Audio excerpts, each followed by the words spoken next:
Så nu kører vi optagelse af Vargo, første program på BM6, hvor vi implementerer PLC'en 750/8111. Den ser således ud på Vargos hjemmeside, og her der har vi nogle knapper: Reset, Stop og Run, og vi har nogle forsyningstilslutninger her, hvor vi har 24 volt og 0 volt, og så har vi field supplyen, som egentlig kan være adskilt fra den eksterne, altså en ekstern supply i forhold til den, der strømforsyner selve PLC'en.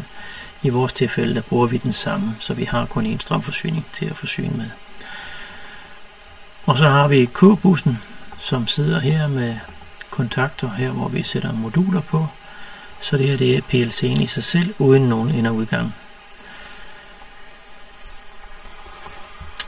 Et lille overbliksdiagram her fortæller lidt om, hvordan supplyen er forbundet, at den er adskilt, og så kan man rent faktisk eksternt forbinde ledningerne, som vi vil gøre. Men det er 750/8111, og det er den, jeg vil prøve at sætte ind i det første projekt her.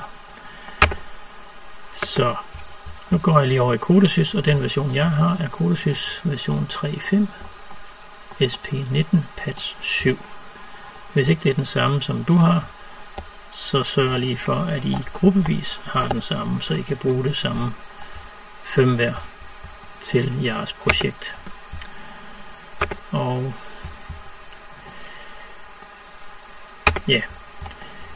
jeg prøver at lave et projekt med den her. Det vil så sige, at jeg siger nyt projekt. Jeg bruger standardprojekt, og jeg bruger BM6 underscore og så prøv 8111. Så det er med PLC'en 8111. Jeg bruger bare standardstilen, og det var standardprojekt, jeg havde valgt. Yes. Så skulle den gerne starte op. Og nu er min maskine lidt belastet af, at den også optager, så derfor tager det lidt tid på min maskine for at få det til at starte. Men her der har jeg rækken af controllere, og jeg skal ned og finde den der hedder 750/8111. Hovedprogrammet beder jeg om at blive CFC, det vil sige det med kasser og blokke, som vi anvender. Jeg siger OK til det, og nu skulle den gerne få startet op. Efter lidt tid med, at der over i venstre side er en POU, Program Organization Unit. Så her har jeg navigationen over og navigere rundt i selve strukturen på min program. PLC PRG var hovedprogrammet. Det er tomt lige nu, hvis jeg tager det op her. Ja, så har jeg variableerklæring som lokale variabel, og ellers så har jeg mulighed for at tegne ind i tegnepladen her. Så hvis jeg tager en input ind, så er det her, jeg skal trække en input ind og så videre. Det gør jeg lige om lidt mere. Så der vil jeg have min brugerflade til hovedprogrammet. Min main task kører, så den er lavet som standard, og så har jeg K-bussen, hvor jeg nu vil montere de moduler, som vi har, der svarer til BM6. Og på BM6 har vi modulerne alle startende med 750, så hedder den første i forhold til PLC'en 430, 530, 459, 554 og 461. Så vi skal lige have sat moduler ind, så det svarer til her, og jeg højreklikker på den, og så siger Add Device. Så har jeg mulighed for at tage kataloget her, enten en digital input,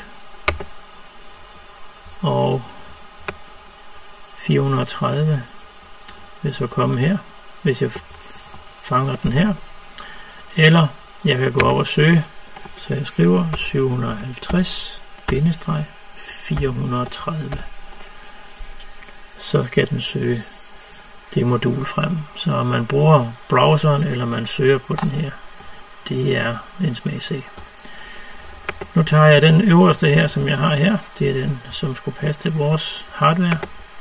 Og siger add. Så ligger den øverst. Det vil sige, at den øverste er den, der er den første modul.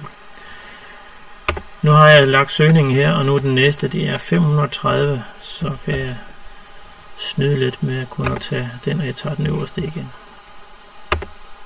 Sådan her. Så det var digital indgang 8 kanaler, digital udgang 8 kanaler. Udgangen her er 24 volt med belastning på maksimal 0,5 ampere per kanal. Det næste modul er den, der hedder 459.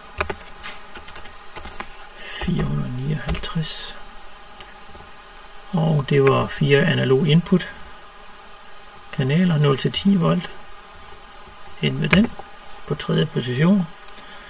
Og så har jeg 554.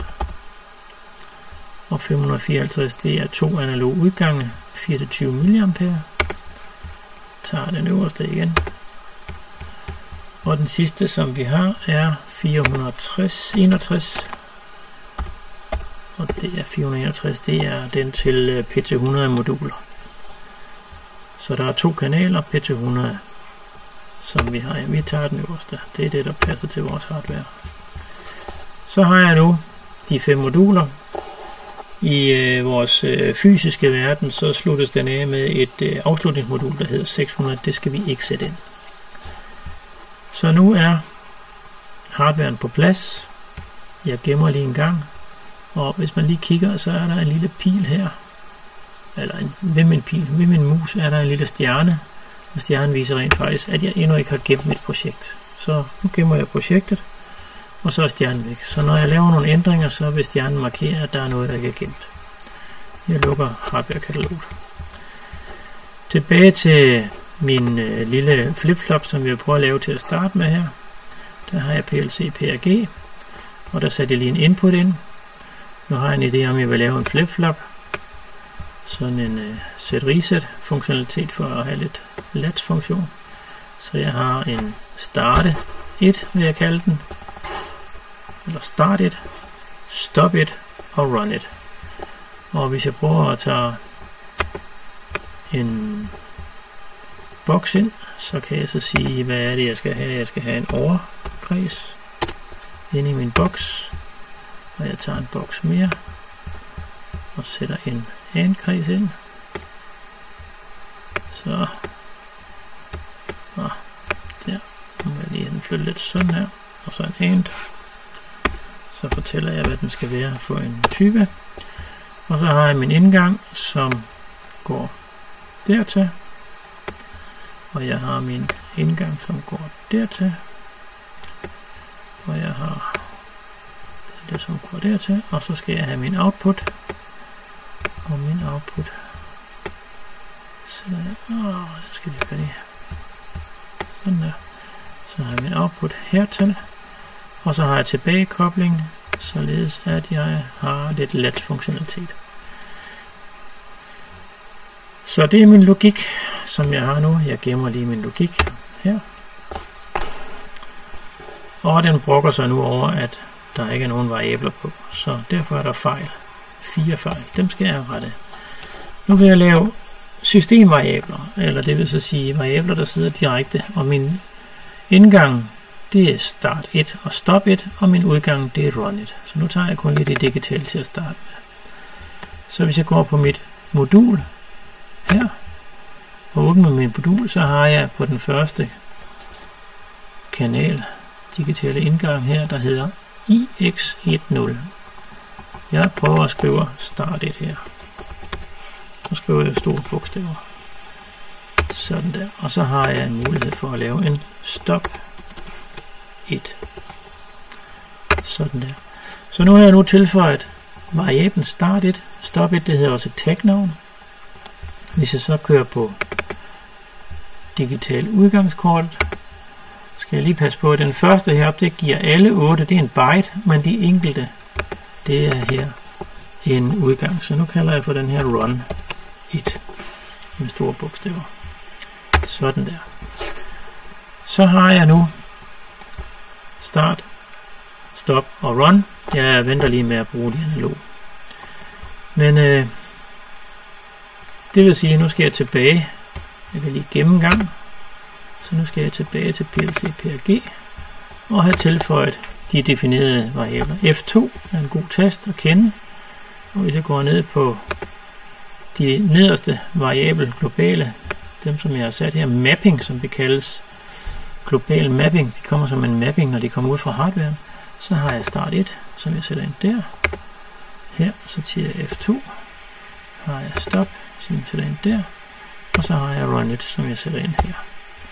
F2, run 1, sådan der. Så nu er jeg mappet fra min hardware ind i de respektive inputs og til outputs. Hvis jeg tager en clean all, vil du virkelig, så kan jeg lige prøve at rette det hele op, se er der noget der er galt, når den brokker sig ikke. Jeg kan gå op på her på build, generate code, så får jeg lige tjekke, om der er noget galt. Det gør den så også, hvis den downloader. Så det er der, hvor den compiler, og så ser om der er noget galt. Ingen fejl, ingen warnings.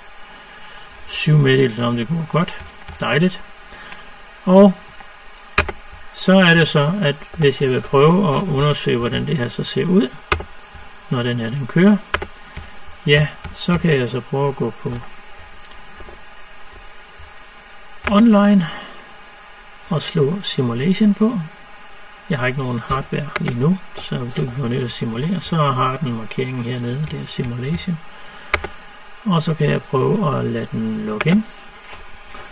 Og nu skulle den sådan set lige fortælle mig, at den skal arbejde som en simulator. Så når den har tænkt lidt, så er der sikkert et boks, jeg lige skal sige ja tak til. Den kommer der. Det gik meget smertefrit. Eller hvad? Nej, den er ikke færdig nu. Der var den. Vil du virkelig? Ja tak. Det vil jeg. Så. Og nu har den lige lidt travlt. Den har stadigvæk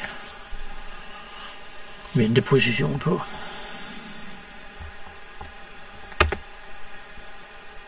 Så.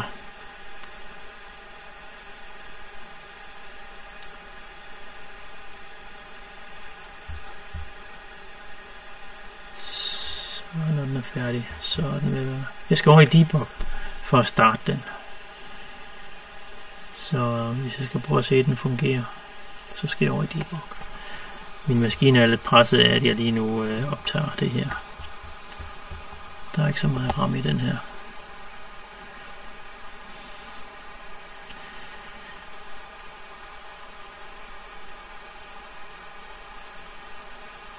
Den er på vej.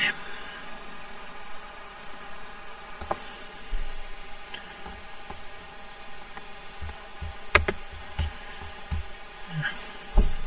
Jeg må lige have tålmodighed.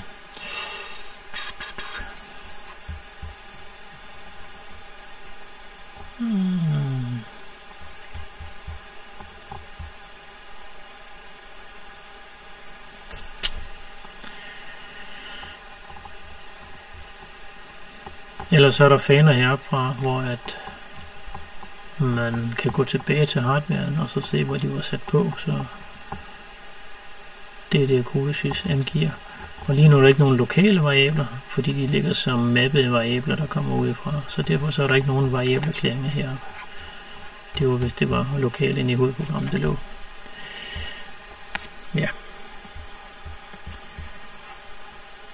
Lige umiddelbart så tager det lidt tid og få den til at komme igennem her.